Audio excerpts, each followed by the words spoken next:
آقا سلام علیکم، من فوکام و امروز اینجا چه خبره؟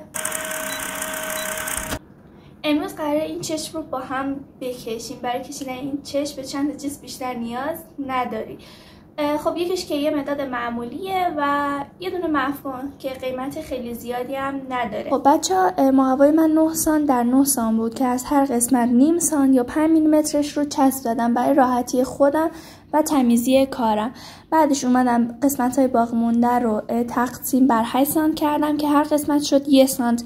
من اینجوری مربع شطرنجش کردم و حالا با توجه به عکس طراحیش رو کشیدم، اینکه توی هر خونه خب چه خطی افتاده، کجا قطع شده و اینا، که شما میتونید از روی همین عکس اسکرین بگیرین و بکشین. در ادامه اومدم با پاکن خمیری یا حالا پاکنی که داشتین این 4 خونه ها رو پاک کردم و طرحمو کمرنگ کردم با مداد یا کنته. خب خط بالایی یه سری از خطا رو تیره کردم، مثلا این مردمک چشم یا سیاهی چشم که خب سیاهی کامل داره، کاملا سیاهش کردم. بعدش اومدم یه چند تا خط خیلی کمرنگ، حالا پررنگ‌تر هم میتونه باشه، به صورت پرتابی به سمت داخل و از داخل به سمت بیرون کشیدم. این قسمت بالای چشم همیشه خدا تیره تر میشه، حتی همین الان که شما به این نگاه کنید خب میبینید تیره است. با استفاده از مفکن یه مقدار این خطا رو که گفته بودم روشون میکشم و خب باعث میشه محوشه و خب جلوه بیشتری داره، تیره تر دیده میشه توی فیلم. خب اینا رو یه مقدار همونطور که گفتم پرتابی به سمت داخل محو کردم. این سیاهی بالای چشم رو قشنگ محو کردم، یه مقدار آوردم پایین که خب طبیعی تر بشه و بعد از اون دوباره کنتر رو برداشتم و این تیرگی ها رو گذاشتم. کاری که من کردم، من خب لایه کار میکنم و هر جایی به نظرم کارم کم رنگ میشه هی میام پررنگ میکنم. شما میتونید از همون اول پررنگ بذارین، اما خب برای من این کار سخت بود. خب مجدد دوباره اومدم این خطا رو گذاشتم. یه سری لکه ها هست که سفید میمونه یا بیش از اندازه سیاه میشه. خب با مفکن مجدد اینا رو محو کردم و خب الان باید برم سراغ این قسمت چشم. این قسمت که میبینین، این قسمت بیرونی معمولا همیشه این قسمت رو منظورم تیره تر از قسمت داخلیه که خب من اینجا یه مقدار تیره تر کار میکنم. بعد از اون سراغ سفیدی چشم میریم که همونطور گفتم این قسمت بالایی یه مقدار تیره تر میشه. حالا که خب من یواش یواش چون سفیدی چشمه خب من نمیتونم خیلی مستقیم کنته بیارم یه سیاهی زیادی بزنم، به خاطر همین محو کنم با هم رنگی که داشت آروم آروم یه مقدار سایه ها رو میذارم و خب جایی که به نظرم این سایه ها کم بود دوباره مثلا یه مقدار کنته رو کشیدم روی خط چشم و بعد مثلا سیاهی رو گذاشتم. برای اینکه من نمیخواستم زیاد خرج کنین اینجا از دستمال کاغذی استفاده کردم و هر از چنگای خب این سایه ها رو محو میکنم که اون حالت خط مانندش نمونه و سایه های لطیفی داشته باشه. یه مقدار موجه ها رو پررنگ‌تر میکنم چون میخوام سایه بزنم و خب وقتی سایه میزنم اینا محو میشه و خب من نگرانم که ممکن موجه ها رو گم کنم. خب موجه ها رو معمولا به صورت پرتابی میکشیم، اما خب تو طرحی که من قبلا کشیده بودم این شکلی. این خطی که الان کشیدم همیشه خدا تیره تره، بعد از تیره به روشن میاد. الان نگاه کنید نزدیکای خط خیلی تیره است، یه مقدار به سمت چشم که میاد روشن‌تر میشه و حالا دوباره از سمت چشم به سمت اون خط سایه میزنم که حالا مثلا بهش پلک حالا میگن و خب اینجا هم دوباره از سمت چشم به سمت اون خط تیره تره و همین باعث میشه که یه حالت برجستگی بگیره.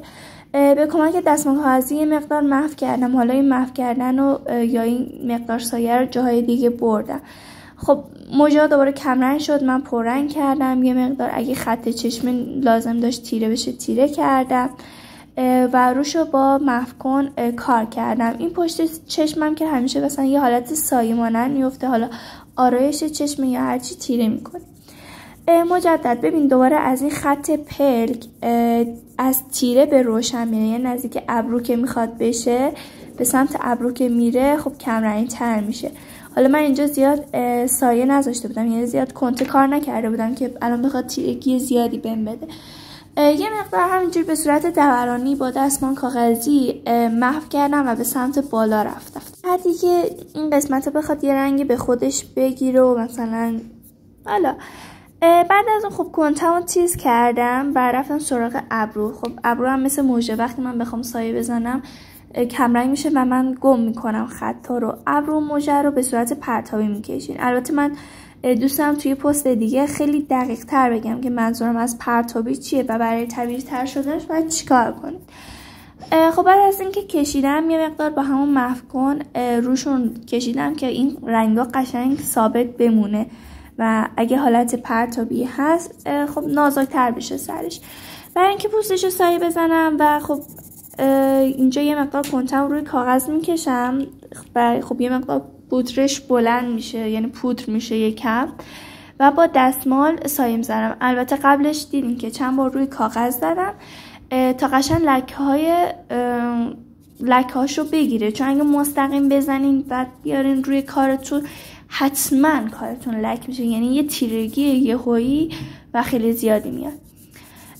قسمت سمت راستی چشم خب یه مقدار معمولا تیره تره. حالا من اینجا خیلی اون تیرگی رو کار نکردم و بیشتر الان دارم به سمت این میرم که خب پوست رو سایه بزنم. مثلا این قسمت الان باید یه خیلی کم تیره تر بشه. حالا من اینو دارم ذهنی میکشم، اما معمولا این تیرگی ها و سایه ها رو باید با توجه به طرحی که داریم بذاریم که خب من اینجا طرح ندارم.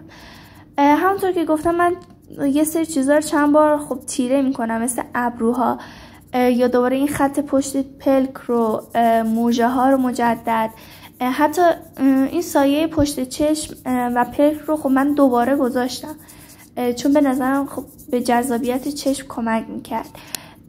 حتی اون عنبیه مردمک، این پوست رو دوباره سایه زدم چون به نظرم تیرگیش کم بود. خب من خیلی لایه لایه کار میکنم و به نظرم بهتر شما این فیلم رو ببینین متوجه بشین که خب آخر کار چجوری میشه و حالا اگه دوست داشتین بکشین بعد مجدد بیاین همراه با من کار کنین.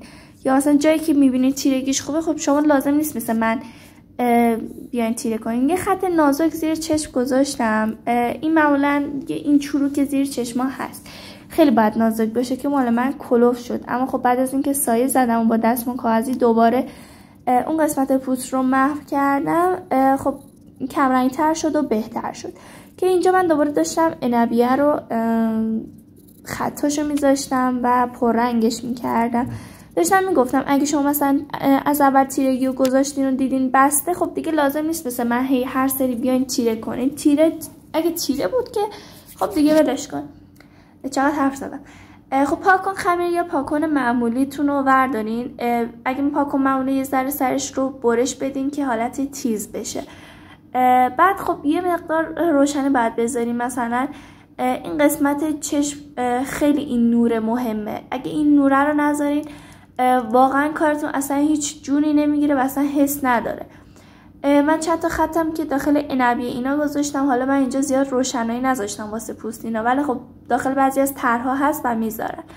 خب اینم که امضاتون رو میزنین و چسبا رو میگیرین. اگه این ویدیو رو دوست داشتی حتما لایک کن. اگه سوالی برات پیش اومد حتما تو کامنت برامون بنویس. ما رو دنبال کن چون کلی آموزش تو تکنیک‌های مختلف براتون داریم و بهمون بگو که دوست داری چه آموزشایی ببینی.